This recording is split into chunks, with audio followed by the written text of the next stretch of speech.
Oo nga, ganun nga yung nangyari. Eh, di ko alam na gabi Miss, yung kifi niyo po nalaglag. Kifi ko yan! Kifi ko! Pag mo hawakan, puta! Wala! Be, may extra kifi ka dyan? Ay, be, wala na eh.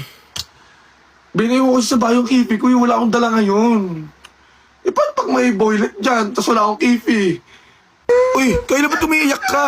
Guys, umiiyak si Kyla, oh. Be, ba't ka umiiyak? Ginawa ko na yung kifi ko. Hoy, kung sino nagtago ng kifi ni Kyla, ibalik niyo na. Tinago ni Mark, pre. Ba't ako? Kuya, magkano yung kifi niyo dito? Ikaw na naman, lakas mo gumamit ng kifi, ah. 250 dalawa. Ang mahal naman niya. No, sige, 150 dalawa. Oh, para pang 2 buwan ko. Eh, Neng, lugi na ako dyan kasi made in Taiwan to eh. Matibay to eh. Quality naman to. Sige, kuya, doon lang sa kabila bibili. Yak! Ay! Kanong kifi to? Ha? Ba't di nagpapal... Utangin ng... Ang itim ha? Ang itim ng kifi na yan ha?